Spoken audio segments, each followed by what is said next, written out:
Hello, and welcome to episode 390 of Sri's Sunday New York Times Read Along. My name is Neil Parekh. Sri Srinivasan and I host this show, and our guest is Sejal Desai. She's the chair of India Giving Day, chair of the India Giving Day Steering Committee, and also executive director of the Akanksha Education Fund. We are live on Facebook, Twitter, LinkedIn, YouTube, Instagram, and our Digimentors website. And as you can see, there's Sri, but he's not where he usually is. Sri, where are you today? I am in Hong Kong, Neil. That's the beautiful skyline of Hong Kong. And that building you see right in the middle, that's the famous IMPay designed Bank of China Tower. And it's an example of his very special, special architecture.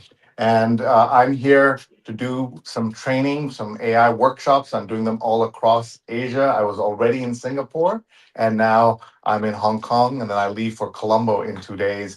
I want to welcome everybody. This is the Sunday New York Times Read Along. We do this every Sunday, 8:30 a.m. Eastern. It's 8:30 p.m. in Hong Kong now. So this is very discombobulating for me to be on the air right now with all of you, but so happy to have you from around the world. Please tell us where you're watching from. Please tell us how your Sunday is going. And we are going to discuss the news. We're going to look at the paper in that Neil has in DC, in the DC area. But I do want to show you that I have the Sunday New York Times, Saturday, Sunday edition, the international edition. Many of you will remember that the New York Times and the Washington Post together used to publish the International Herald Tribune, and then it was called the Global New York Times, and now it's called the New York Times International Edition. And on the front page, of course, is the war, and it says a widening front, and the US president raises the ante is another headline here. These are actually 2 days old headlines because this was the Saturday Sunday paper. It's already Sunday night here in Asia. And Russia sees its influence wane as its allies suffer. That's the lead story in the paper. Folks, tell us where you are. We have so much to talk about, including the very special India Giving Day coming up on Friday, March 13th.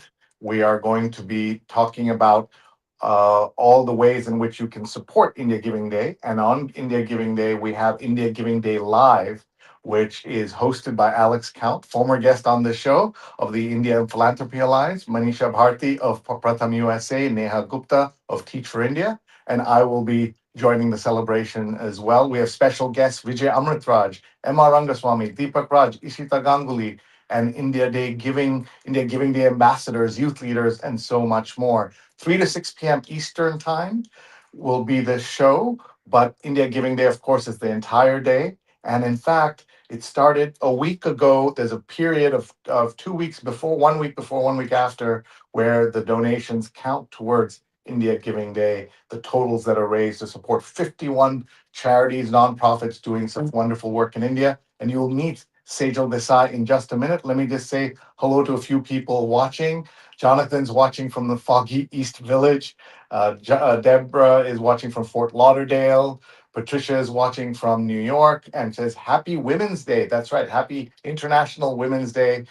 We are so happy to see there's been so much coverage of International Women's Day, but we also think of the women in the war zones, including in Iran, in other parts of the Middle East, in Ukraine, and in Beirut. We've seen in Lebanon, there are attacks there as well. So we want to talk about that. Sudha Parekh, who is Neil's mom, is watching, and this is his weekly chance to say hello to his mom.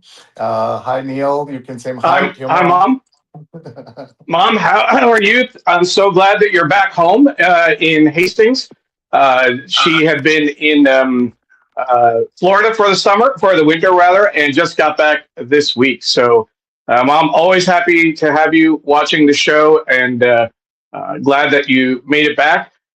I'm particularly glad that we're not getting more snow. I think last year when she came home, there was a big snowstorm just a few days after, so didn't really work out in that sense. But Mom, thank you for watching. And let's see who else we have. Mary C. Curtis watching from a too warm Charlotte, North Carolina. I agree, Mary. It's a much warmer this morning than I would have expected. And Ken Fisher is saying hello from Cedar Rapids, Iowa. Respect to India Giving Day. Thank you, Ken. Appreciate that. We have Pradnya Haldapur watching from Silver Spring, not that far from where I live in the DMV, the DC, Maryland, Virginia area, not the Department of Motor Vehicles, as Sri used to think before we schooled him on that. Doug Levy watching from just outside San Francisco at 5:37 a.m. Pacific time, a longtime radio hand. This is not an issue for him getting up so early, but with the time change, it makes it even more challenging. And Meenakshi is watching, and Meenakshi is from the India Giving Day team. She's sharing the link on LinkedIn for people to learn more about India Giving Day. Thank you, Meenakshi. Great job there. And Deborah Kerr is watching. She's trying the LinkedIn link today. And Deborah, we'd be curious to see what your experience is like. From our vantage point, what I would say is that there are more people watching on Facebook. There's more engagement there in terms of the community. And sometimes when we put links into LinkedIn, they don't always show up as URLs during the live show. But we'd be curious to see what your experience is like. And Doug Levy says, perfectly normal time to be up. It's also a good time to charge up my car. Rates are lower before 6 a.m. Interesting note there, Doug. Let's go ahead and bring back Sri Srinivasan. Sri, it's great to have you. And, it'll be interesting. We're going to talk about India Giving Day. We'll bring on Sejal in just a few minutes. And then, of course, after that, I'll lead the discussion of the paper. And I get to draw you into the conversation from time to time, so as if you were a guest. So that'll be interesting. We just need your audio, Sri. One of the things you notice is that the paper is only one section, the international paper, unlike all the sections we have in the U.S. So that's interesting. And this is from the Foreign Correspondence Club, FCC, in Hong Kong, a legendary place where both journalists and non-journalists come together for events and things. So I did a training on AI for the Foreign Correspondence Club, and they give everybody who comes there can get access to a free copy of the New York Times, which is pretty cool. And we can see that. Folks, we have so much to talk about. The war has escalated since we were together a week ago. One of the things that happened in just the last 20 hours or so is that one of the Iranian leaders apologized for attacking the neighborhood and attacking the other Gulf countries. And so we thought that was the end of the attacks on places like Dubai, Abu Dhabi, Bahrain, etc. And then it turns out that there was a new wave of attacks because the IRGC said that leader had actually was mistaken and had misspoken when he said that they wouldn't attack. So this is a very fluid situation. My younger brother lives in Dubai, and he and the family have been trying to leave, but they did not want to take the seats of a family that was maybe perhaps trying to reunite and get out of Dubai for other reasons. They just wanted to leave, but they're together. He, his wife, and my nephew are together. So they've been waiting to leave, even though they could have gotten seats earlier. Now everything is in shambles in terms of the flights out of Dubai. Folks, tell us where you are. Tell us what you're thinking today about the news, about the things happening in the world. Ying Chan is watching. Welcome to Hong Kong. She says Ying is legendary journalist, so well connected around Asia. And Ying is at Hong Kong University, and HKU is the reason I'm here in Hong Kong teaching AI workshops, both at the university, but with allied institutions around the city.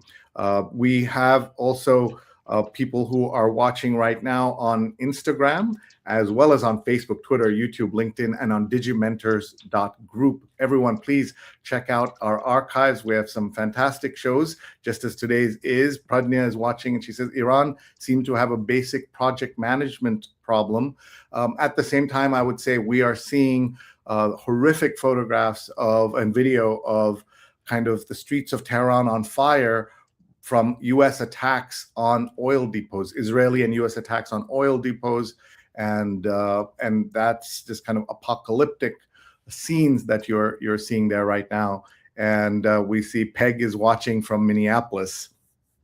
Peg, thank you so much for joining us. Peg works with India Giving Day and will be a huge part of the show on Friday, working behind the scenes. Peg, thank you for all of your work to make India Giving Day a success.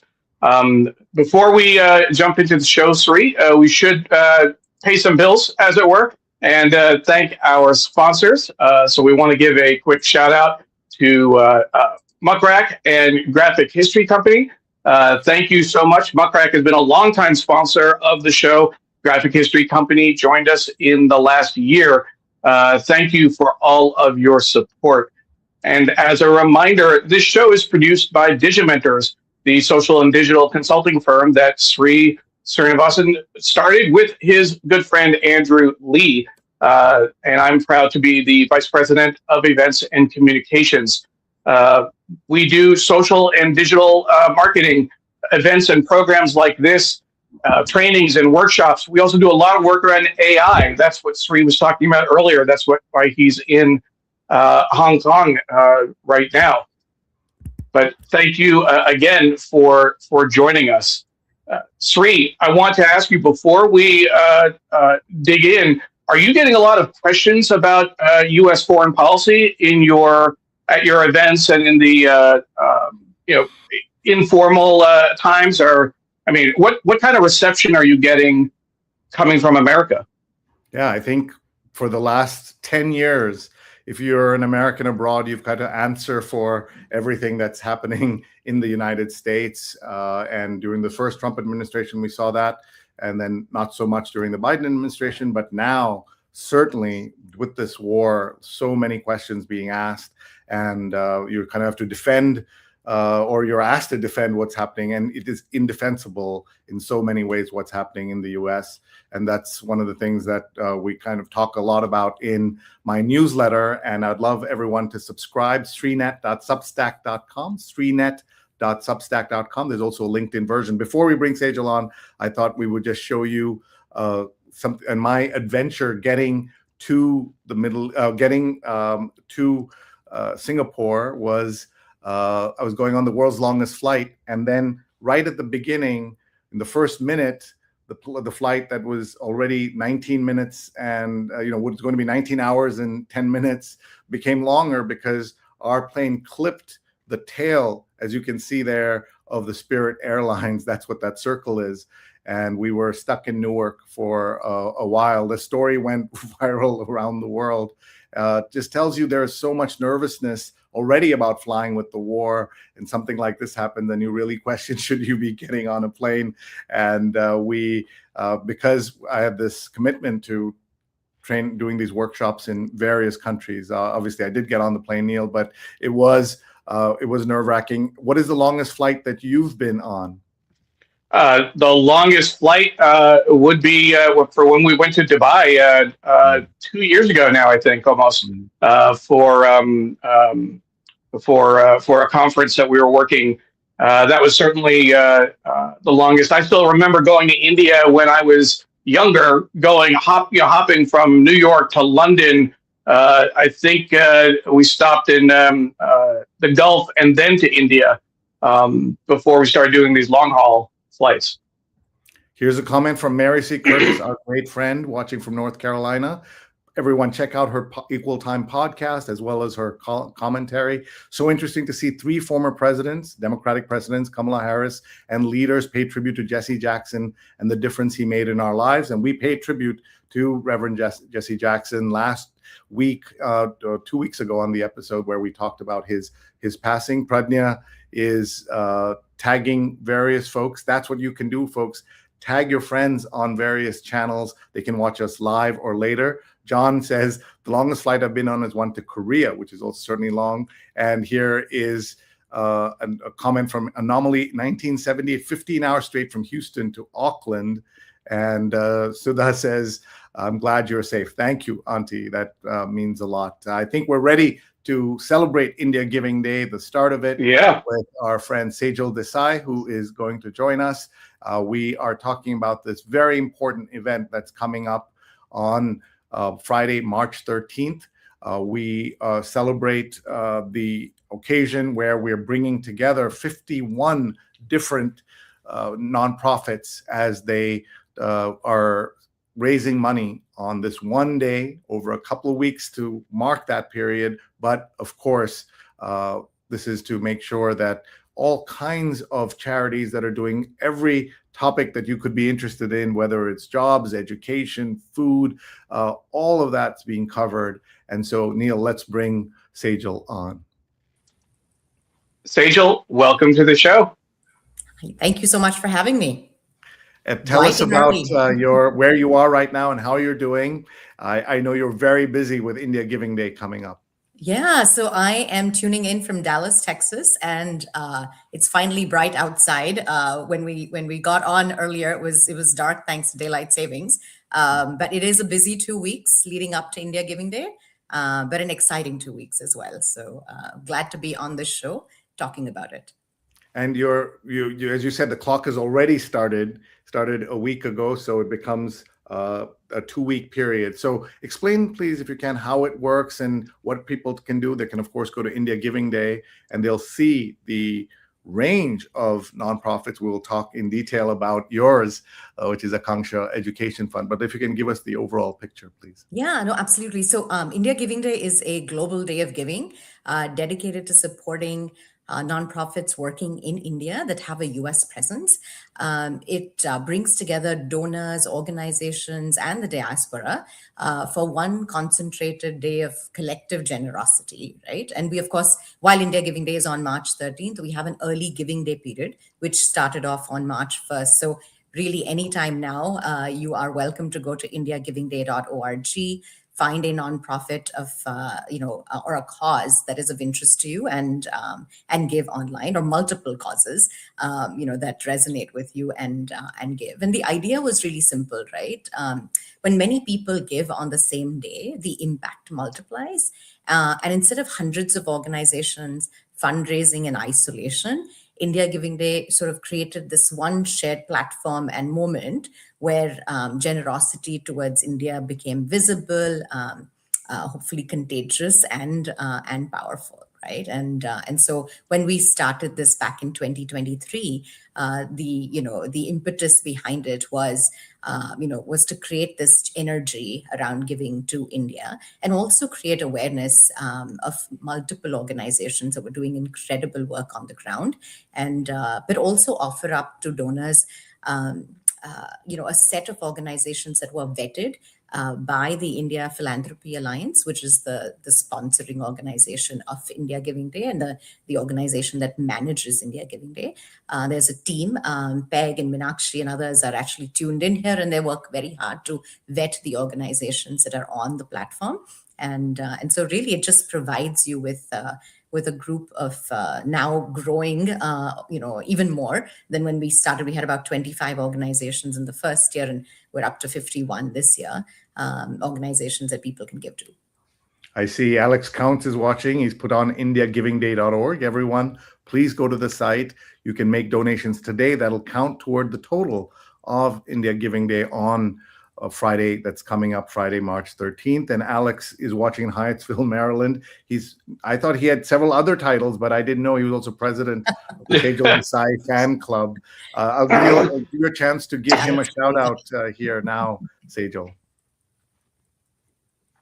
I'm sorry, Shri, I missed your question there. I was No, I just. said I'd give you a chance to give a shout out to Alex. Oh, of course. No, no. I think it's a mutual fan club for us, and so we, Alex has been an incredible leader, of India Philanthropy Alliance and India Giving Day, and I appreciate that he's giving me this shout out. But I've been a long time fan of the work he's done from the early days of the Grameen Foundation, then to the American India Foundation, now India Philanthropy Alliance, and so India Giving Day would not have happened without his leadership and the support of many others. And so I'm glad that I get to chair the steering committee, but really the fire behind it all is Alex. So thank you, Alex, for that. Yeah.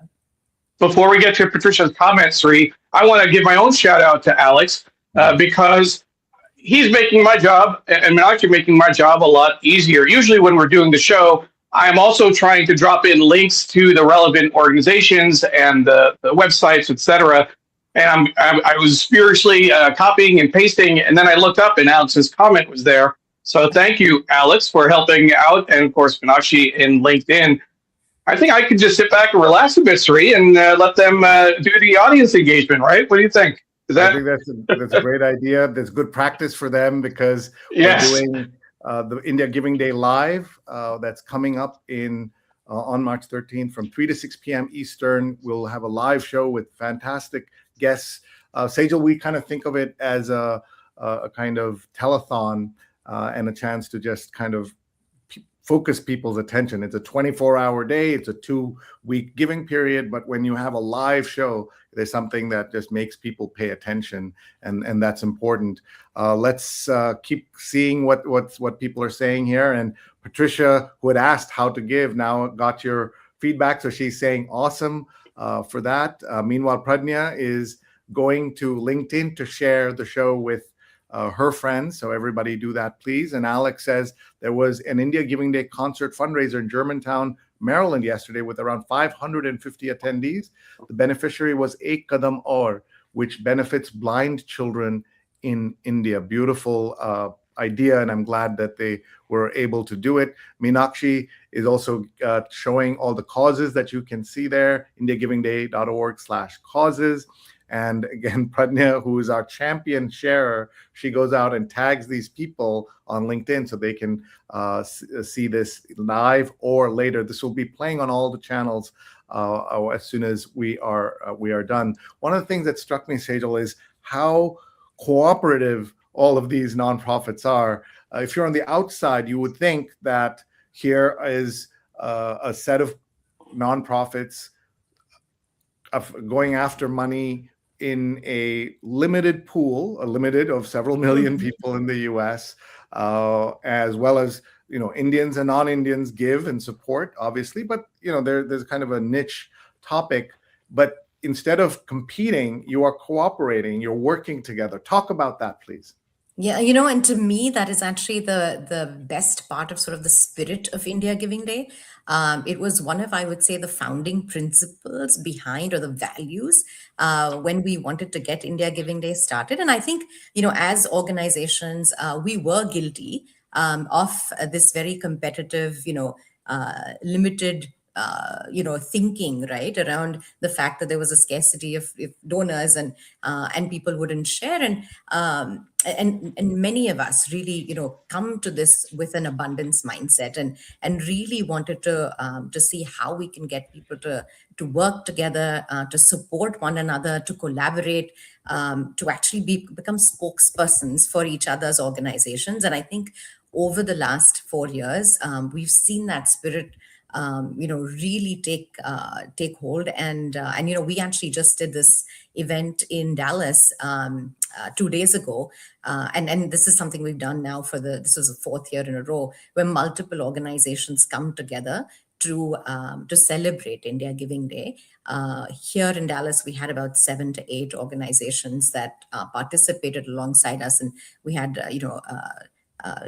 several people come and join and learn more about these organizations. But what was wonderful about it was that once you finished your own 3-minute presentation, people were actually encouraging others to give to them, but also to several other organizations on India Giving Day, and that just is such a beautiful thing about this collaborative spirit, and this mindset that India Giving Day has now instilled in all of the organizations that are working on it. And I think, I hope that transports over also to the donors, right? So I'm sure, you might have a favorite cause or a favorite nonprofit when you come onto the platform, but I hope you will stay a little bit longer on the India Giving Day website and learn about a few other organizations, either in that same sector or others, and let your generosity, in a way, kind of find new ways to give or to learn about other organizations where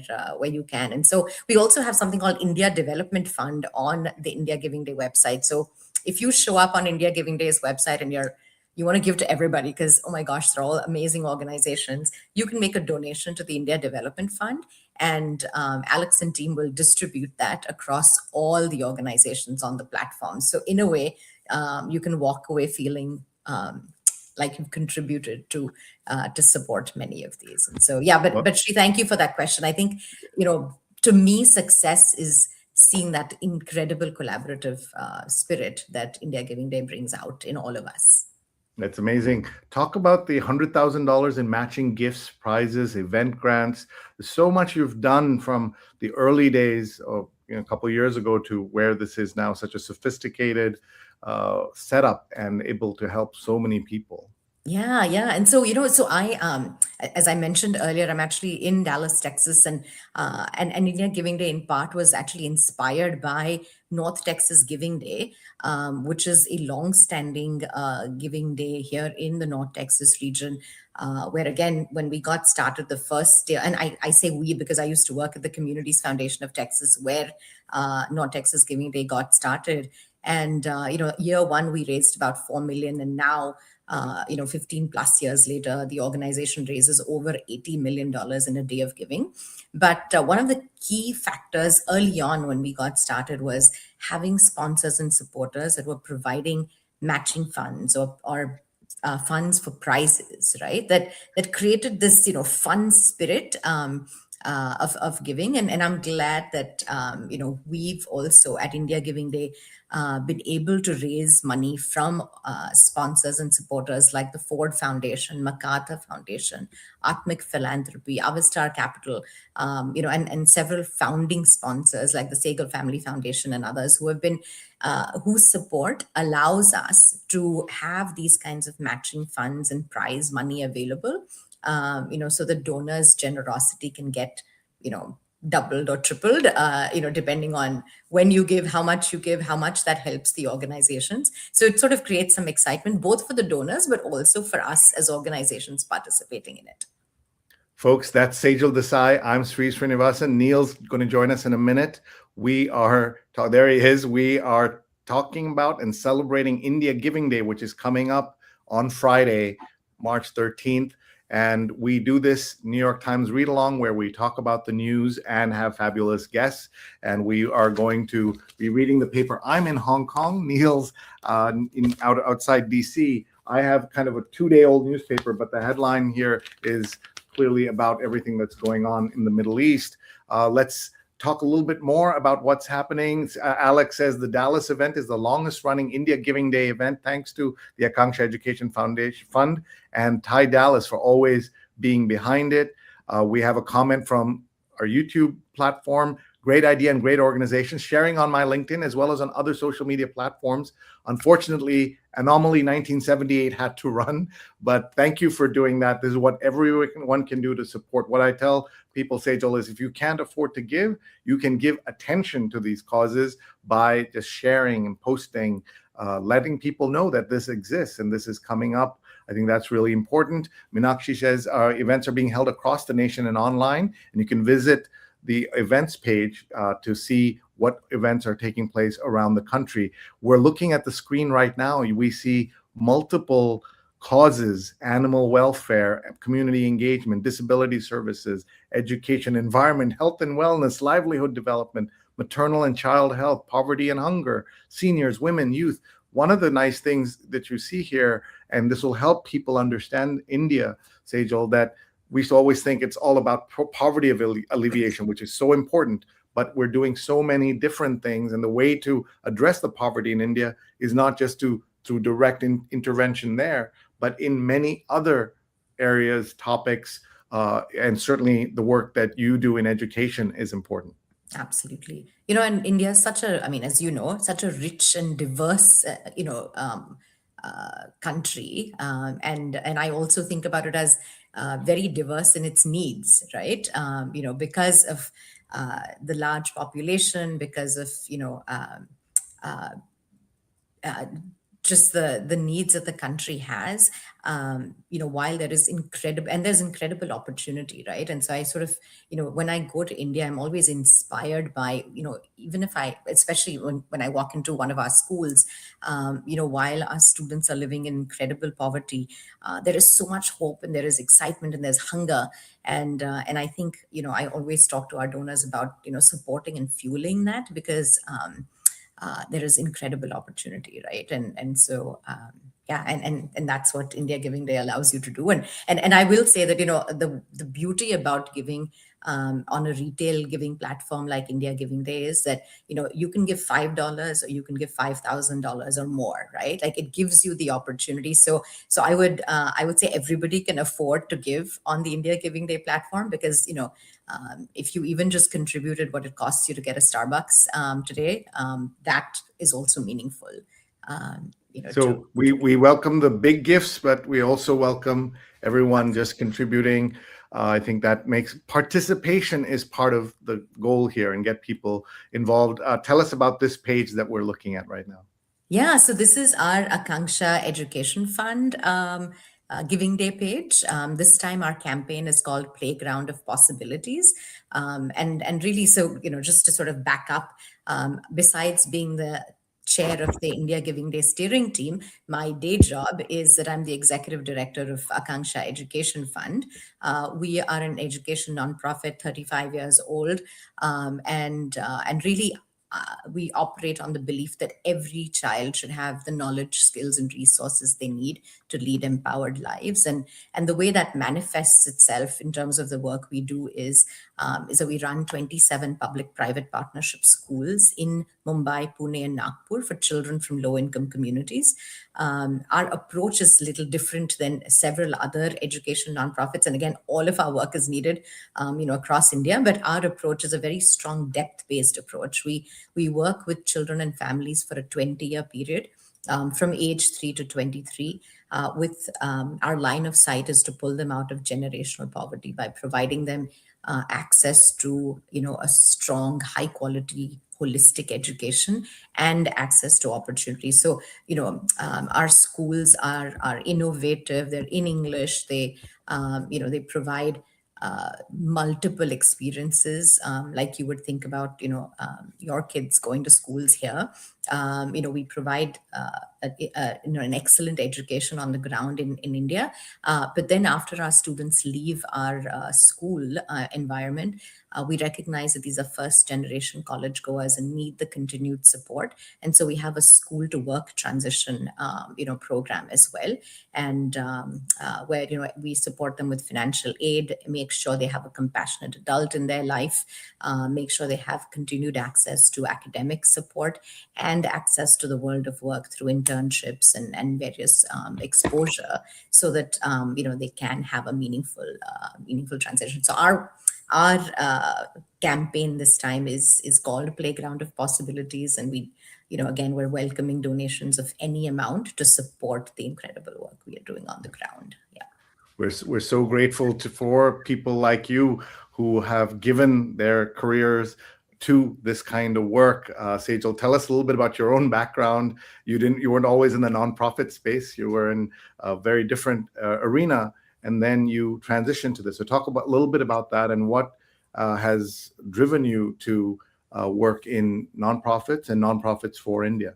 Yeah, no, and thank you for that question. So I consider myself sort of truly a product of both countries, India and the US. I'll do a quick, backstory and then fast forward. But I was born in Mumbai, about 5 months old when I moved to Chicago, and then lived in Chicago and Springfield, Illinois. But by the time I was 8, and with a little stint in the middle as well, I moved back to India after my grandfather passed away, and my grandmother wanted us to head back. And so then there were 20 years that I spent in India, my schooling, college.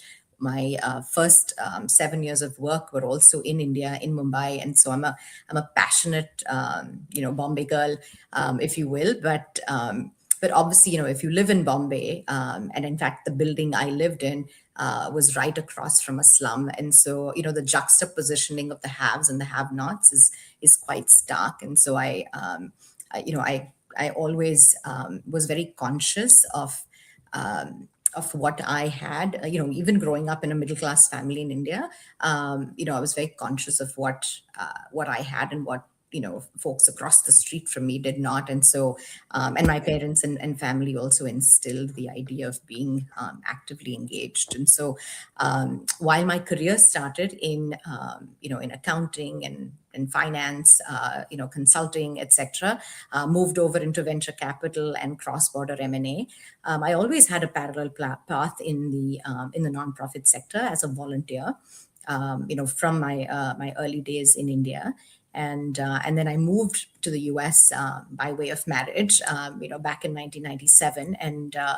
And when I embraced the Dallas community, I think one of the things that I really wanted to do was stay connected to the nonprofit sector.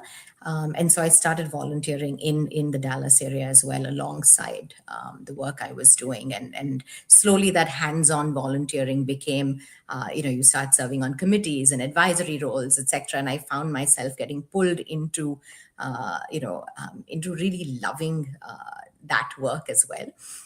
And so around the time I turned 40, I like to say that I had a midlife clarity moment, and I transitioned from the for-profit sector into the not-for-profit sector, and initially started my own social enterprise, which was again at the intersection of US and India. And then I worked at the Communities Foundation for a decade, which was incredible. And now for 5 years, I've been back in the US India sector, leading Akanksha Education Fund here. And so it's been a wonderful journey, and it's a passionate journey. So I absolutely enjoyed the work I did in venture capital, investment banking, and all of that. And I think that's prepared me for a lot of the work I'm doing now. But this is now, working in the social sector at the intersection of US India is really where my heart is. And the great thing is you get to meet and work with incredible people, or you see the best side of people, right, when you're working in this space. So, yeah. Sure. Folks, here, that's Sejal Desai in Dallas. I'm Sri Srinivasan in Hong Kong. Neil Parekh will join us in a moment. He is in the DC area. She's with the Akanksha Foundation. It's doing such important work in education. And Peg says, I love that midlife clarity. I was going to say the same thing. I'd never heard of midlife clarity. I'm going to use that instead of midlife crises that so many of us have. I think your story is inspiring, Sejal, and thank you for doing that. I'm going to actually ask you to just turn around and pick out a couple of those photographs behind you. Tell us who's in those pictures and what are we looking at? So I have to pick up my my grandmother. So the reason she's behind me is she was always very supportive. My grandmother lived to 111. So my ba, is a phenomenal force. And she passed away a couple of years ago, but lived to 111. She went through the Spanish flu, the pandemic, and much more. She was probably one of the smartest and wisest people I knew. Hadn't been to school ever, but she'd read every book you could think of, and just was an incredible force. And so she's always going to be right there behind me. And she's one of the reasons I'm also quite involved with a lot of issues around seniors and elder care, etc. This is a picture of my dear friends from school in Mumbai. We'd gotten together. Hold it right up to the camera so we can see it. Sorry. There you go. So that's Shubhada, Anjali, and Manisha, my close friends from school in Mumbai. This was when we got together a few years ago, and now we're heading to Scotland, for a reunion in a few months. These are two incredible women, and especially because we're celebrating International Women's Day as well. This is Karen and Cynthia. We collectively started a giving circle in the Dallas area called Orchid Giving Circle, along with initially another 15 women, but now it's grown to 100. It's a group of women who support the causes that impact the Asian community in the North Texas region.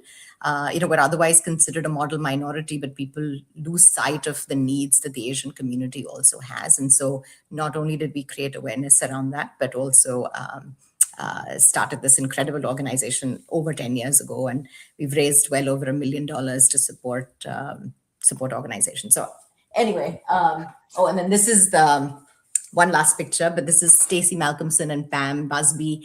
I serve on the board of the Senior Source, which is a Dallas-based organization supporting seniors in Dallas. And this is my year of being the chair on the board. And so anyway, that's a special event picture there. How cool was that? Thank you for sharing all these stories. Yeah. This is so lovely, and salute to your grandma. Yes. 111, very rare in India, and she lived, as you said, through the influenza of the crisis of 1920 all the way to 2020 plus. So that's great. Alex says, love that, a midlife clarity moment. The India Philanthropy Alliance organizations often have people that made mid-career shifts into mission-driven work. That is so important when people are able to do that. And Miriam's watching from Hell's Kitchen. Welcome, Miriam. And our friend Ron Thomas, who travels the world, is based in Dubai, has gotten out and is in Verona, New Jersey. Ron, my thoughts are with you, your friends and family, anyone in the Middle East. As I said, my own brother and family are there. They're safe now, but everything can change in a moment. And we are certainly paying attention. I just want to bring on stage here just to look at the New York Times. On the front page, we're seeing Iran says it's close to naming a new supreme leader as U.S.-Israeli strikes grow. Iran could retrieve uranium at the site U.S. bombed last year. Officials say in war's first week, a punishing military campaign with no coherent endgame. So much going on in the news right now. And we always want to talk about how we can help understand and interpret the news. That's why we do this show. We've been doing it for a long time. Neil is back. Neil, we are seeing so many people commenting from around the world. Tell us, as you're watching, folks, where you are. Tell us how your Sunday is going. It's so interesting, Neil. You folks are in the beginning of your day. I'm here 12 hours ahead exactly in Hong Kong. It's dark out.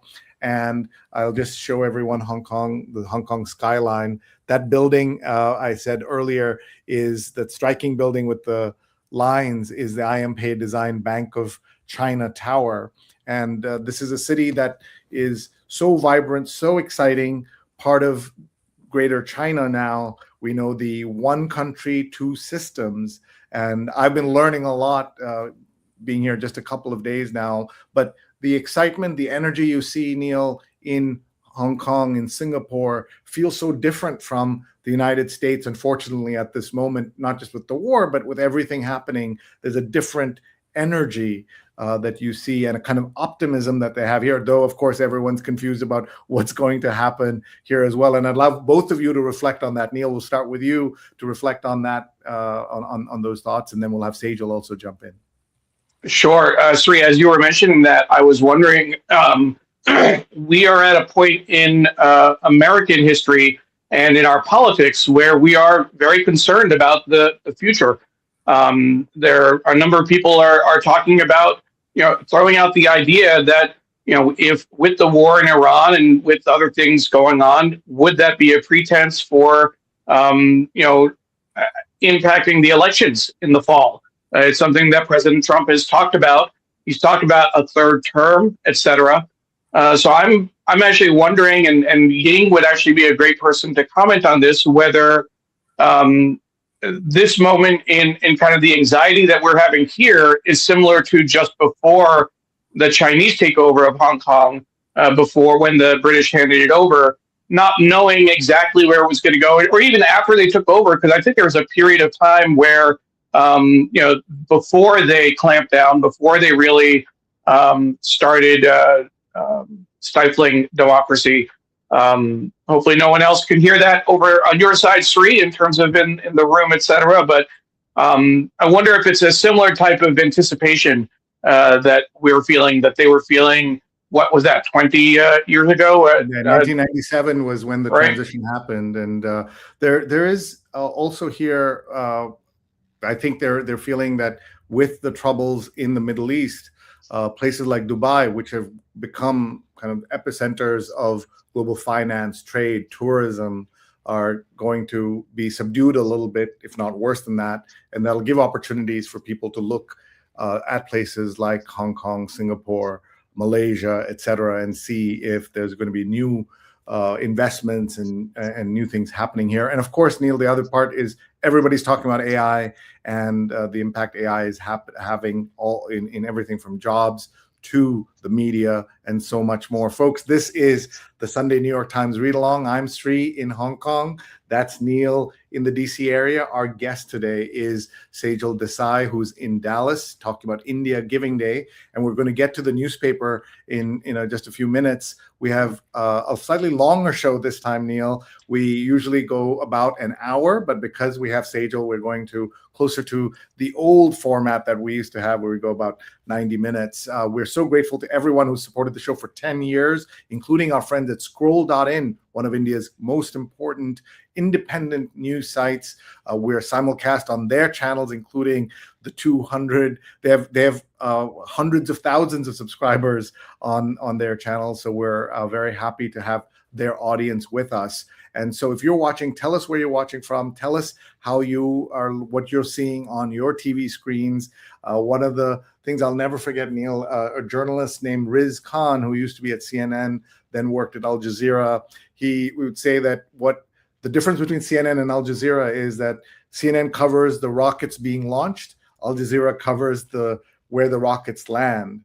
And that was when there was more clarity about where the rockets were being launched from and where they were going. Now they're sort of everywhere. And we shouldn't forget there's still death happening in Ukraine with a full-fledged war going on there, as well as big issues in Venezuela, thanks to U.S. intervention there. And as of yesterday, Trump has started talking about regime change in Cuba, as if there wasn't enough going on in the world. Neil, you also have a very good mailing list that people can join by writing to you, neil@digimentors.group. What they'll get is the night before the show goes live, the topics we'll be covering. Often we have some very special exclusive PDFs that we can give to our audience, thanks to our friends at the New York Times, as well as who our guests are. And you always pull that together so well. So thank you, Neil, for doing that. And everybody, please sign up for his mailing list. You will find that helpful. Deborah is on LinkedIn, and the sound is clear and the picture is good, and the comments are coming through, says Deb. Deb's former guest on the show. She had just been to Antarctica when she came back and talked to us about it. And we love it when people are on all these different channels: Facebook, Twitter, LinkedIn, Instagram, YouTube, as well as on digimentors.group. And Sri, while we're talking about LinkedIn, I just want to mention that we had a few comments earlier. Sometimes LinkedIn doesn't show us the name and profile picture of the person watching, but someone watching from Singapore says, "Thanks for your persistent and consistent efforts, Sri." That's Edmund watching you with the Singapore Education Consulting Group, and wanted to, I assume that he may have been at one of your events or connected through other folks in Singapore. But Edmund, thank you for watching and appreciate your support. Thank you so much. Everybody who's watching, we appreciate this. We do this. People, Neil, ask us, why is this about the New York Times? That's because it's the paper that I subscribe to in New York City. And what we have done this, the Khaleej Times in Dubai, you've gone to Toronto and done it in the Toronto Globe and Mail. We went together to the home of the deputy editor of the Washington Post and did a Washington Post read along. We recently did a Washington Post tribute to the Post as we knew it, with the great kind of horrible layoff situation that happened there. 300 journalists were lost. Look at where Deborah is. She's at the Swimming Hall of Fame for the diving competition to begin, which is down in Florida. It's a good place for it. And Alex says, sadly, people are also dying in Gaza and the West Bank. Our civilization needs to evolve to a place where war is obsolete. Thank you, Alex. Alex has spent his life working in outside of America as well, helping Muhammad Yunus with Grameen Bank and the important work that they have done. Bangladesh is gone through a transition, including just fresh elections that took place. So there's so much going on in the world. We call this a newsy time, and there's so much to talk about. Let's bring Sejal back on, and then we'll go to the newspaper after this. Sejal, thanks for listening. I'm curious to hear your thoughts on the various strands we touched. Yeah, so when we talk about conflict, right, I think it's easy to frame it in terms of geopolitical, terms, missiles and alliances and strategy, etc. But behind these, right, there are millions of ordinary people whose lives are shaped by decisions far above them. And what strikes me, is that both sides feel, in this situation, right, existentially threatened, and which kind of is what makes the escalation even more dangerous, if you will. But ultimately, I think to Alex's point, right, the question isn't just about military outcomes. It's really whether the international community can find ways to break cycles of retaliation before they continue to define the future of a region. And so, no matter all the countries, you talked about, and I was actually in Cuba last year in January as well. And, you sort of want to, want leaders to be thinking about really, the future of these regions, and hopefully they won't get defined by war. And being in education, I just sometimes feel the best way for change in anything is to provide a good, strong, solid educational foundation, and I just hope that that's where we invest our time and efforts and money, whether it's here in the US or it's anywhere abroad. But wanted to just mention that. And then the other thing, since you pointed out to the IMBI building a couple of times, we in Dallas have several IMBI structures that are phenomenal.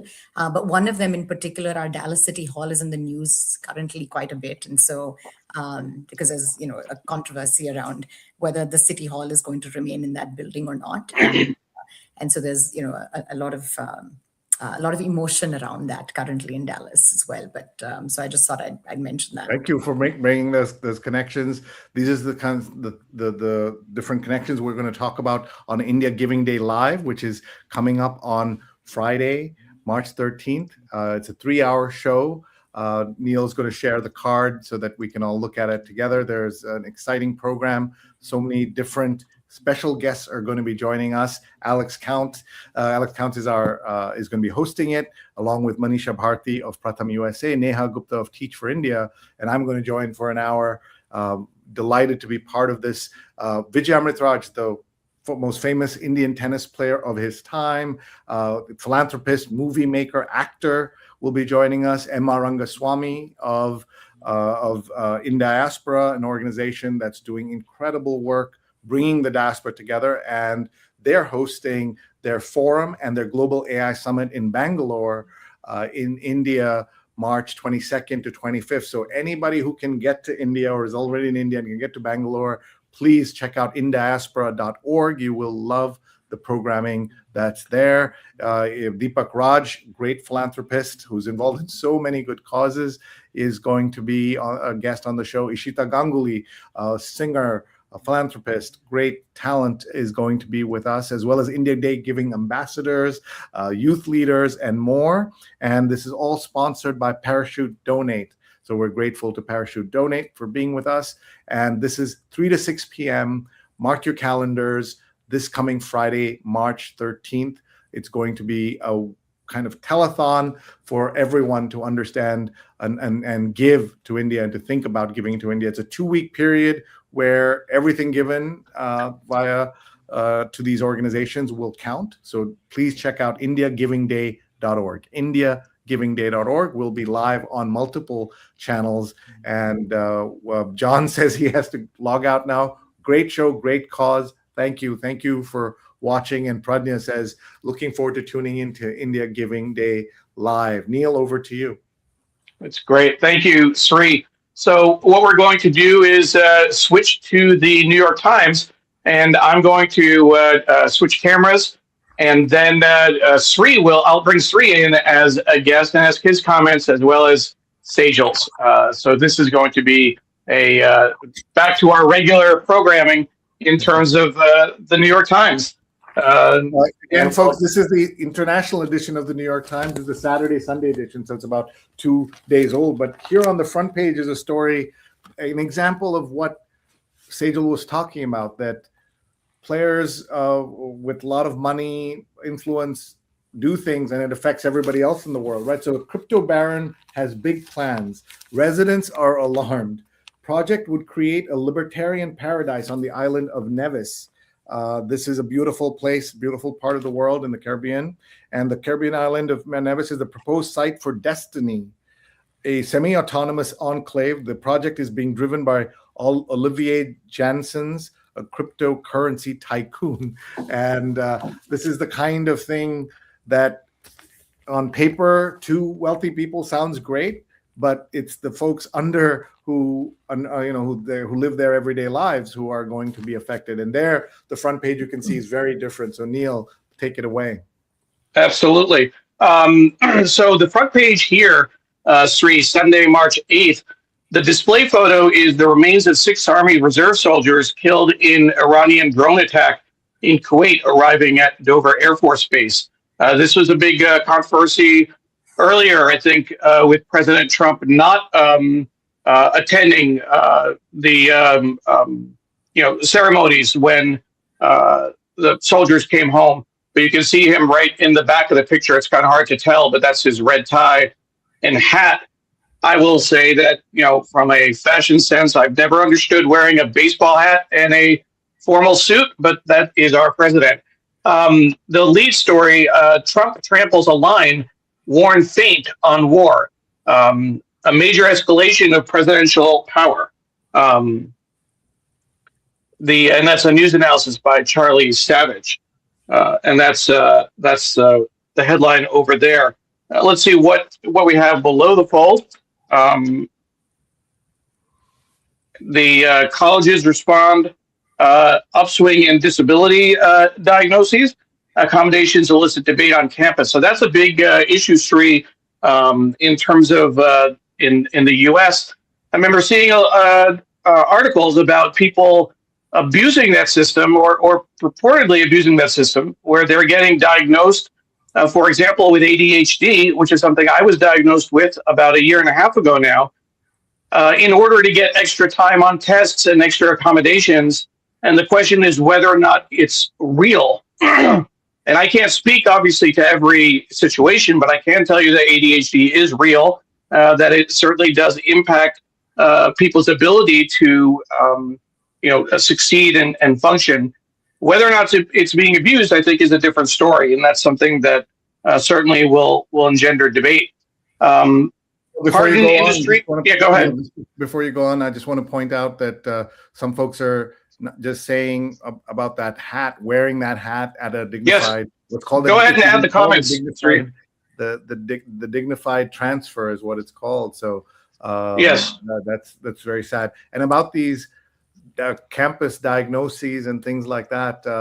Have you heard this story, Sejal? This was went around the world that in many places, especially starting with Stanford, if you don't want to use the college dining program, you can claim to be Jain, Jain, a member of the Jain sect or following Jainism, and therefore you can eat better because you'll be able to use your dining dollars outside at Whole Foods. And I know that this was being discussed. So what did you think of that story and this story as well? Yeah, so I'm married to an academic, and so I hear some of these stories firsthand, not just from the university,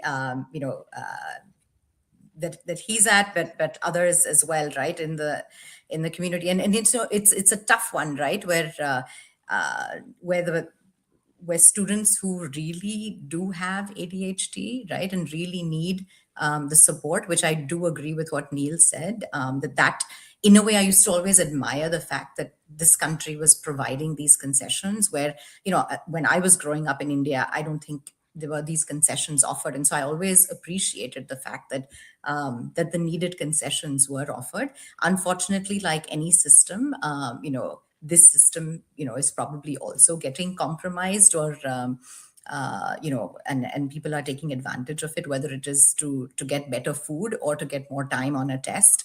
And I hope there are ways to figure that out. But I absolutely did follow the giant food issue, and the fact that people were signing up for or claiming to be giants when they were not. But it's interesting. I'm always amazed by the creativity of the human mind, Human brain. and the human brain, and what we will do for better food, right? So Sejal, I'll just say you were saying that they didn't, address that or diagnose that in India back when you were back then. Now I think it's back changed. then. Yeah. But I was going to say that even for me, growing up in when I was in middle school, high school, is say in the 80s, it wasn't very well understood or prominent. My my discovery, as I said, I was diagnosed just a year and a half ago at 51, and look back at my career and my school education, and think back to all the times that everything that can be explained now. I have student evaluations from when I was in third grade that what the teacher wrote literally could have been taken out of an ADHD textbook. I mean, I read that now and oh my God, it's like, bright lights. This kid has ADHD. Do something to help, but no one really understood or knew what to do at the time. Mm. So even here. Yeah. Let's move on. Other articles on the front page: torrent of money transfers. Transforms the slice of Wyoming. The wealthiest has seen their wealth grow fastest, which is an interest. It's called the billionaire boom, and I haven't seen that kind of article in a while. Sri. The articles on the right: parting industry offers the rich a path to Trump. And retiring move. Baby boomers picked New York. For years, people were retiring to Florida, but now apparently New York is the destination of choice. I love that story because it highlights something about New York that people forget. The story, Sejal, if you haven't seen it yet, is that a lot of people who even lived in Florida are now moving back to New York or staying in New York because you can age in place, because you can walk around in New York. In Florida, if they take away your car, if you're in your 80s, 90s, they take away your car, what are you going to do? You can't get around. And so they will risk the extra cold and the slippery sidewalks and everything for the chance to kind of have a full life in New York City versus a perhaps more diminished life later on in there. So that's kind of interesting. You're too young to think about this, but have you thought about where you would retire, Sejal? It's my South Asian genes. I'm actually almost eligible for senior discounts, just so you know, Sri. So I'm definitely 5 years over Neil's stated age. So I just to put that out there. But it's interesting. This topic actually came up at a dinner conversation last night. I was at a wedding, an Indian wedding here, and several of us who are now empty nesters and really thinking about where and how we might want to live our lives. Given that we all have sort of a U.S. India background, or professionally, personally connected to different parts of the country. New York came up as a conversation theme, as well. This idea of and not just New York, but really just this idea of living in a in a high rise, in a walkable type environment, right, where everything you needed was 10, 15 minutes away from you. Yeah, right. You just walk down to get a coffee, or your dry cleaner is right there, or otherwise. And so you can do that in Dallas too. And so, we were sort of having these conversations about San Francisco, New York, Dallas, right? And so many people are beginning to think about this. Also, given that I, work in a volunteer capacity in the senior space, aging in place is a really important conversation that is going on. And there's different ways in which you can do that, right? In the comfort of your own home. But otherwise, right, it's also choosing to be in environments that make it easy or easier for you to age in place as well. So very, very topical. And for me Thank you for personally, that. yeah. Thank you for that perspective. Stefan's watching and he says, late start today. Good morning, New York Times read along family. It's an hour that people have lost. I remember, Sejal, being a graduate student, and in the fall, when you gain an hour, it felt so good. And I said, we're going to regret this, aren't we, in March, when our big thesis films were due, our documentaries were due. And sure enough, it came that weekend where we needed that one more hour to finish our documentary, and we just didn't have it. So I hate the idea of changing the clock twice a year. I think it's a waste of time in this modern age to do that. It made sense when America was a farming country. It no longer is. Even our dog is affected by this, because she's used to a certain rhythm, and then she is confused when the hour goes back and forth like that. So one of the few things that I admire Marco Rubio for having done is introduce legislation to get rid of daylight saving, and so that's kind of fun. Alex says that some people, yeah, go ahead. Go ahead. I'm sorry. Go ahead with Alex's comment. Some people are avoiding Florida due to politics currently practiced there, not just for retirement, but also for vacations. But I still love Key West. I want to see Alex in a Margaritaville shirt and hearing him sing some songs. I'm sure he would be good at that. Folks, we're talking about India Giving Day. We're talking about the news. Friday, March 13th is India Giving Day. 51 organizations have come together to support various philanthropies in India. And so please support where you can. Please get involved if you can. It's a very easy thing. Go to India Giving Day, and any money you give between now and then will be donated and counted towards India Giving Day. A very important opportunity for people around the world to support India. We're doing a live show for 3 hours.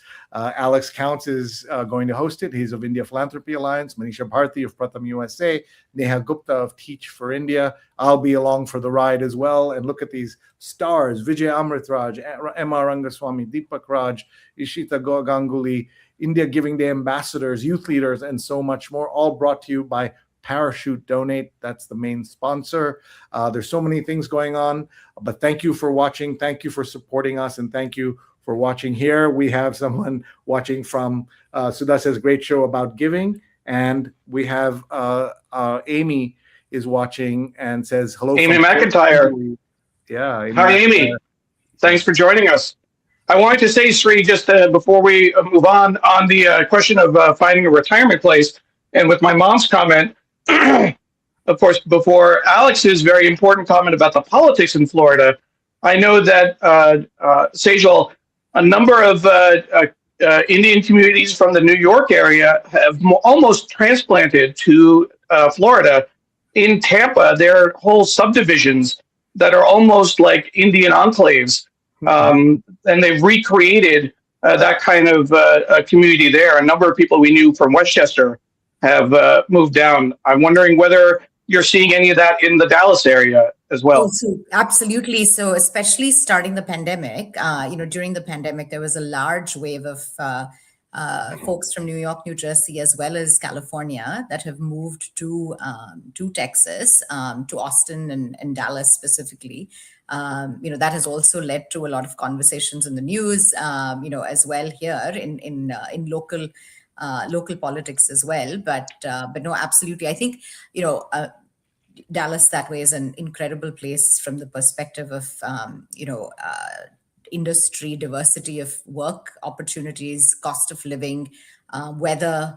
And so there are a significant number of communities here that are India focused.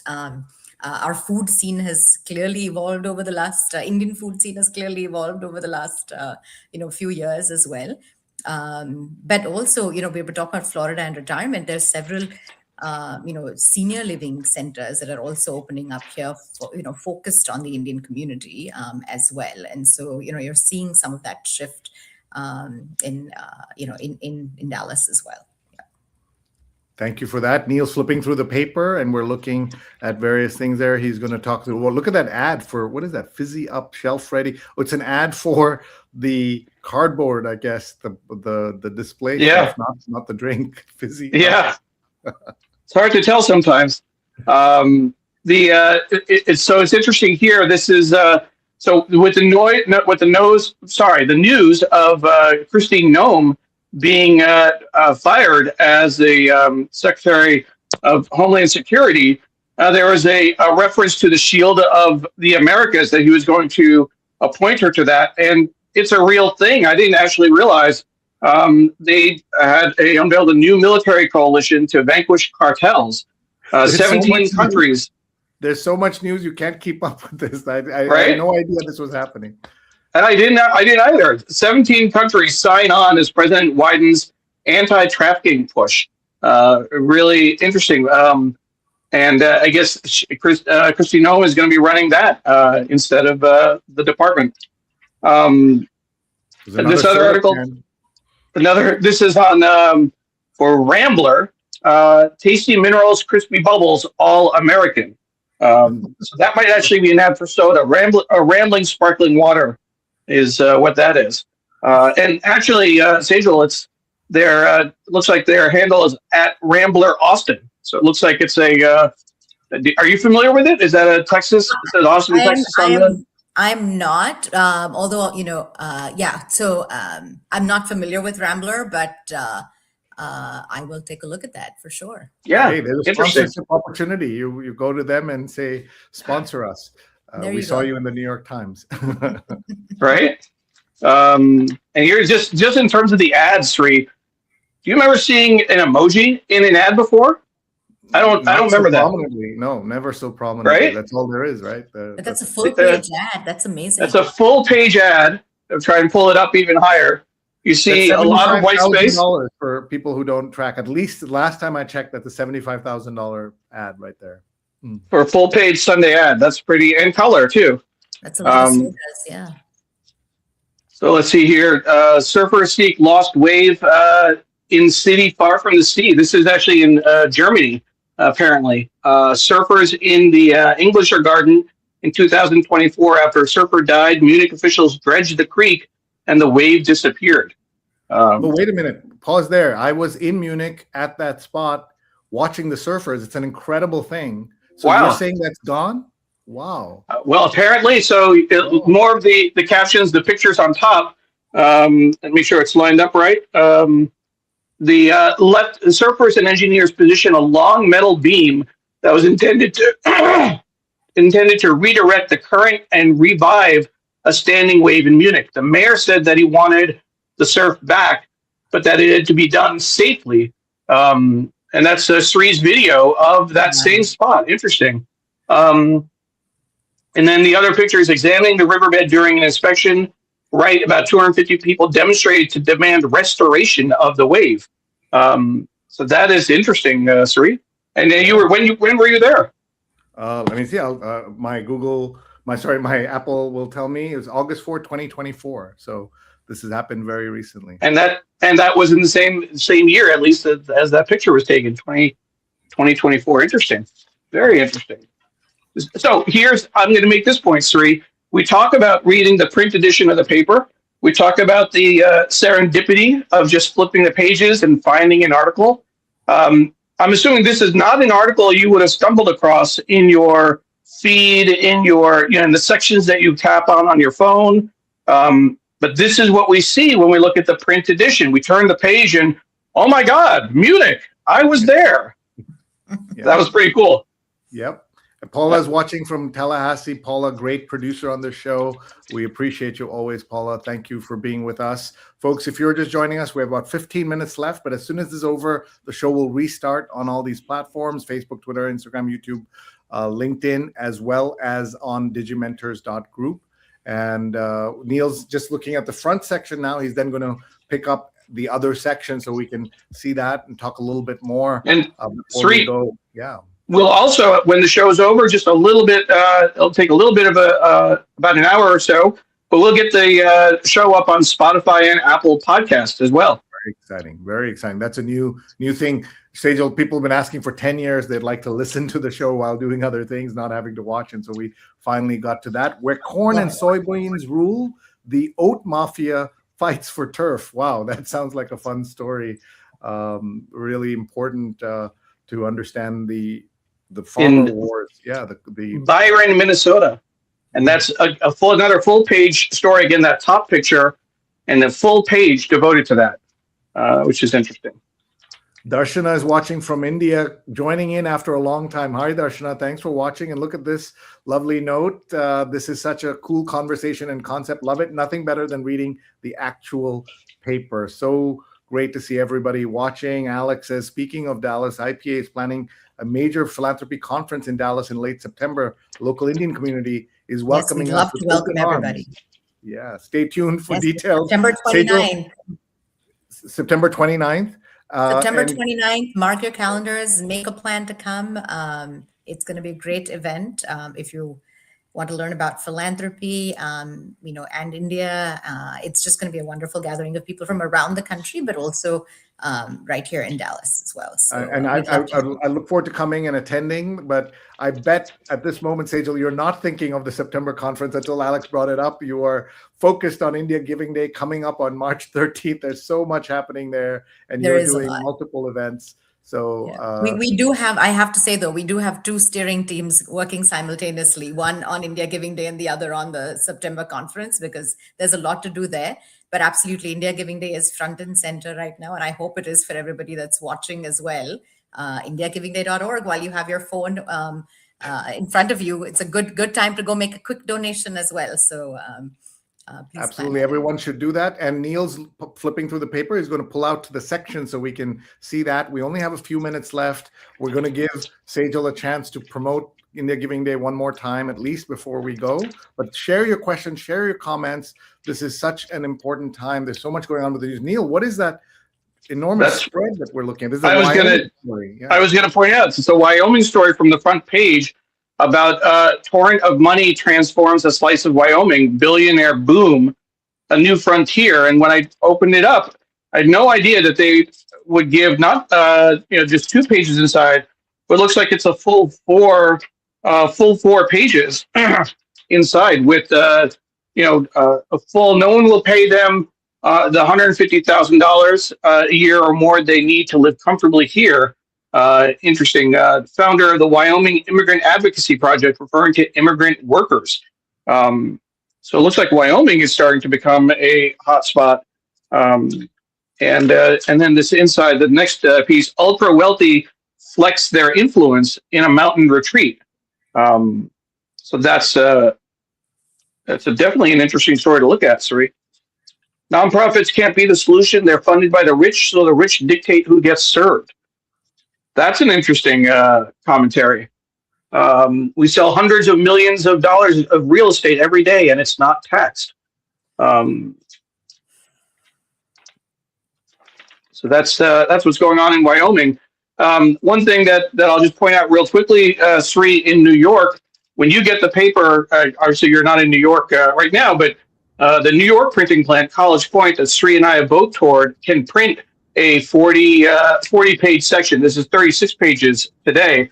But the New York Times is printed at 20 printing plants around the country. That's how I get the paper in Washington, D.C., and people get it in Los Angeles and Minnesota and Seattle, etc. But those printing plants can't print the full section that the New York Times can. So you'll often get a second section for the front page, and these articles get a little bit more prominence because of that. It also explains the earlier deadlines, the print deadlines, since New York Times has to be printed elsewhere, they have to send the PDF of the paper, not the PDF, I'm sure they use better software than that, to the printing plant for their turn on the press. So the deadline is even earlier for the Sunday paper and daily papers as well. We have about 10 minutes left. Neil's flipping through the paper. He's going to look through the different sections, and then we're going to come to Sejal and say goodbye. Thank you, everybody, for watching. Neil, what's on the cover of Arts and Leisure? Two artists bonded by blood and regret. Andrea Fraser suspects that her mother, Carmen de Monteflores, sacrificed her own career to raise children. Can the Whitney Biennial help make amends?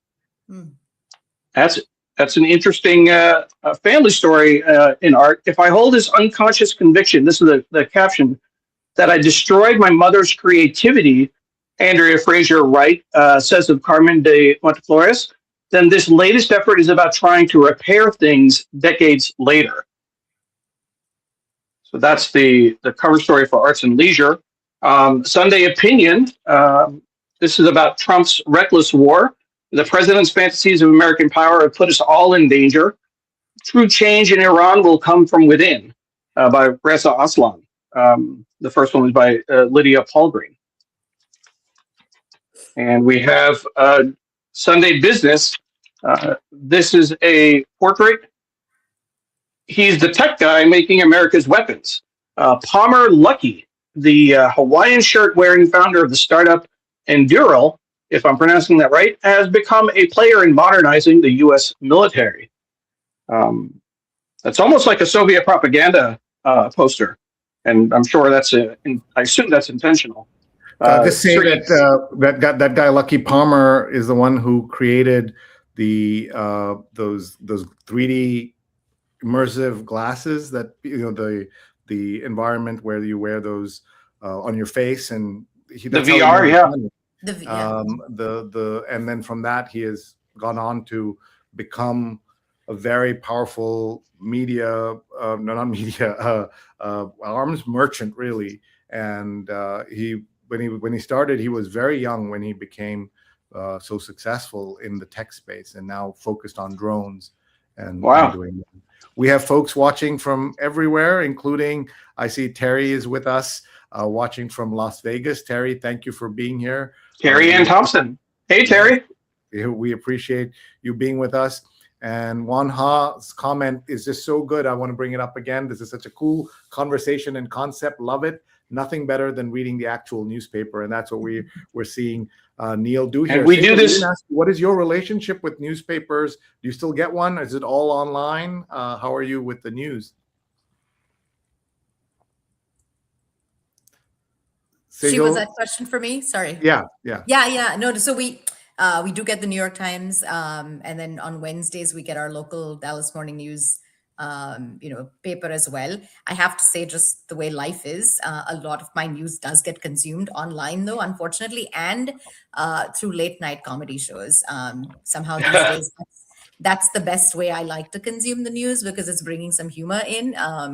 But anyway, yeah. But here, just to show you that I'm with you, that we don't always get to read what we subscribe to. This is my New Yorker collection. This is what I take when I travel, so that I can have things to read. They're almost timeless, as you know, evergreens.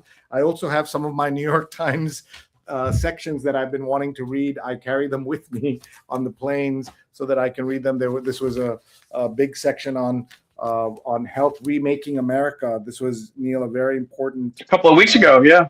Section, and to have that, so we subscribe. And by the way, we want to remind everyone, this is not about the New York Times. This is about fighting disinformation, misinformation, having you subscribe to any newspaper, the Dallas Morning News, your local paper, wherever you are in the world. It will make a difference, and we want you to continue to do that. We have just a couple of minutes left, so Neil, take us through the headlines on the pages, and then we'll go to Sejal.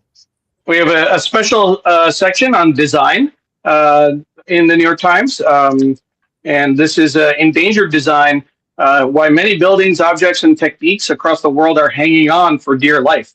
So that certainly would be interesting, particularly anyone interested in architecture. The book review, the cover is Lost and Found, entirely Tayari Jones's new book, Kin, two motherless girls embark on lifelong journeys to find the family they've always yearned for. New York Times Magazine, America's Secret Veterans. They fought for the CIA in Afghanistan. Now 10,000 former zero-unit soldiers are in the United States and living in fear. And that's a very stark cover in terms of the dark and the shadows. Always a good job. And then Sri, our favorite section that we never read, that we never pay any attention to, unfortunately, is T Magazine again. How did another 4 weeks go by?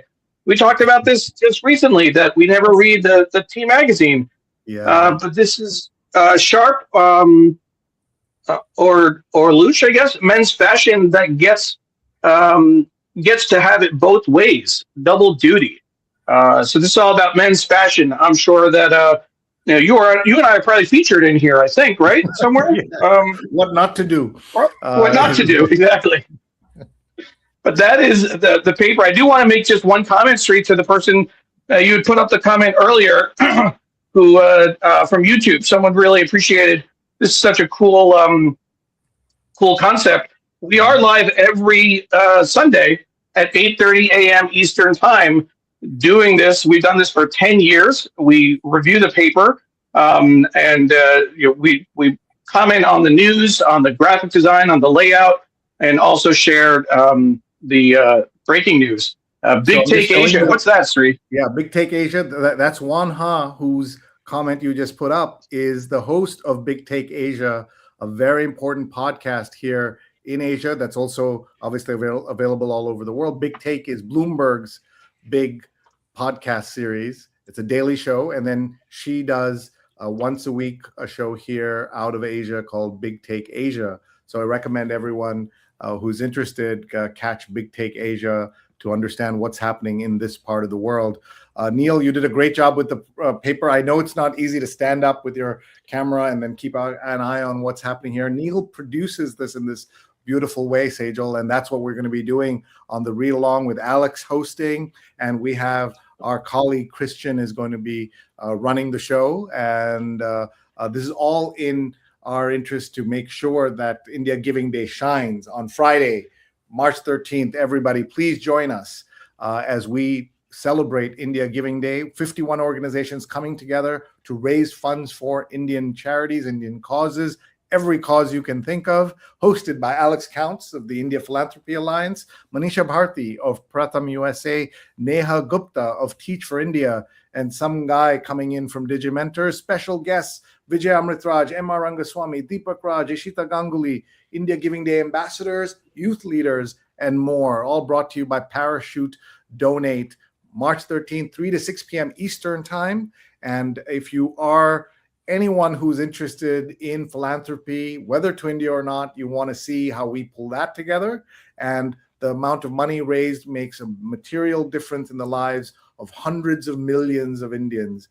And so you will want to participate. If you can, indiagivingday.org, indiagivingday.org. Please join us. Please support if you can. And any money raised in the 2 weeks before March 13th counts towards India Giving Day. So, Sejal, this is a great opportunity for everyone to support and participate. We're almost out of time, Sejal. We're going to give you the last word, pull you on camera, and then we will say goodbye with a couple of final comments we will read. So over to you, Sejal. Thank you. Thank you so much for having me. And I'd like to do a separate shout out also for Manisha Bharti and Neha Gupta, both of them incredible women leaders in the nonprofit sector, in leading Pratham and Teach for India respectively. Both of those organizations are exceptional education nonprofits doing incredible work on the ground. But there are 51 other organizations as well in multiple different sectors that I really urge you to take a look at. As we were reflecting on sort of the news, at a time when the world feels uncertain and chaotic, participating in India Giving Day is a reminder that individual action still matters, right? It allows people to move from feeling overwhelmed by global problems to doing something concrete and hopeful. giving alongside thousands of others, right, can create a sense of shared purpose and optimism. And your gift may support one organization, but your participation strengthens an entire movement of people working towards a better future. And so, I always believe that giving is one of the most powerful ways to reclaim agency and hope. And I hope you will do that through India Giving Day. And again, as I mentioned earlier, giving any amount is absolutely welcome. So whether it's $5 or $50,000, your generosity will make a big difference in these days leading up to India Giving Day. And so please find a nonprofit of your choice, or your passion, or give to as many nonprofits as you like. All of it is welcome. But indiagivingday.org. Thank you so much, Shri and Neil, for having me on this show. Really appreciate it. Thank you. Alex says you can become a peer-to-peer fundraiser for any of the 51 charities part of India Giving Day. For example, I'm raising money for Grameen Foundation's work in India. So this will count towards the amount of money that's being raised. And that's why you can get your own your customized, personalized code so that you can keep track. And there's fun prizes being raised for different organizations. There's so much going on that day, and we're very excited that's happening. And you also pointed out that you can give to an overall bucket, and then that'll be distributed. Remind us about how they can do that. Yeah, it's called India Development Fund. You can find it on the indiagivingday.org website. And it's really easy to just make one donation there. It'll get spread out across multiple organizations. So, and the best way, you can see the search button there. That's a nice, simple way to go find the nonprofits of your choice, if you already know who you want to give to, or you can click support a cause, and all the nonprofits are listed under each of the different causes that are mentioned. But whether you like the environment or education or hunger or community development, there are so many different nonprofits doing great work. So please do consider it. And to Alex's point, peer-to-peer fundraisers, take 10 seconds to set up on the website, and we have so many youth that are participating to do this. So if you have a high schooler or a college-going student or a young professional, this is an incredible way to do this, as well, and be part of all the action. So and it is #Power of Us, and so please join in and become part of that power behind India Giving Day. That's awesome. Thank you. Should know I'm right now on your page of Akanksha and making a donation. It's so easy. I wanted to show people that you can do it while you're talking, and that's what I'm doing right now. Just go to indiagivingday.org, folks, and you make a $5 donation. Though they would love that. They'd also love any more that you can give. It'll all make a difference. And I've got to tell you, Sejal, that I remember watching, of all things, Coming to America. And there's a scene when they're fundraising in a church. I don't know if you remember this. And she says, while we appreciate the money that jingles, we like the kind that folds. And that was the fundraising they were doing there in that scene. So I remember that from 30 years ago, 35 years ago now. And the main thing is we want to see participation. That's the thing. It's not the amount of money, but it's the fact that you're giving of your heart and you're giving what you can. Thank you so much. Ona says thank you for the shout out. Ron Thomas says, I have ChatGPT to summarize all of my articles that I want to read when I travel. That is my newspaper that I read on my flights. How interesting. That's very smart. This is a guy whose miles I want. Ron, you got to tell us how many miles you travel a year, probably 1 million miles a year. Darshana says, 10 years, oh my, I remember the deliciousness of the first year because I just moved back to India and missed reading the Sunday New York Times. Darshana, thank you so much. Yep, the 10 years have flown by.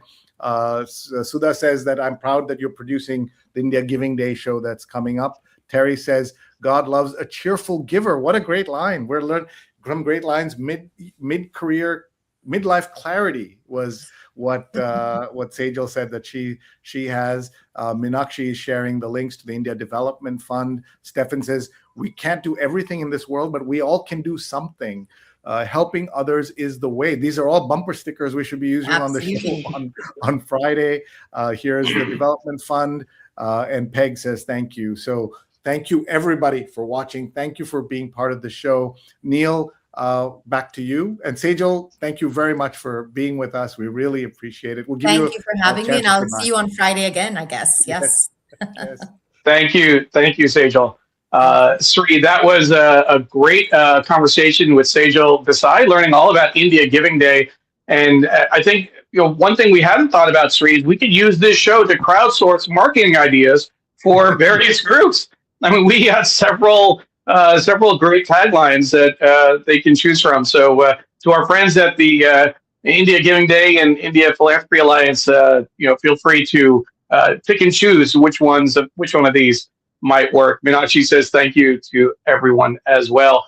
I do want to point out, Sri, and say I know that for next week, we're not sure what we're going to be doing in terms of the show. You might be able to do it as an Instagram Live show, but we don't know your travel plans yet in terms of with the. I'm supposed to be teaching in Istanbul, which is right now part of the war zone, unfortunately. So we pray for everybody in that area. If I can go there, I'll do it there. Otherwise, I have a couple of other invitations now that people have heard that I may not be able to make it to Istanbul. I have invitations from a couple of other places. But every Sunday, 8:30 a.m. Eastern, folks, please check out this Sunday New York Times Read Along. We're grateful to everyone who's watching. And thank you, and have a good Sunday. My Sunday is ending here in Hong Kong. Neil is in DC, just starting his day. Absolutely. And as a reminder for folks, India Giving Day is going to be on Friday, March 13th from 3 p.m. to 6 p.m. Eastern Time. We hope you get a chance to watch and to donate. Thank you for joining us this morning, and we will see you soon. Bye-bye.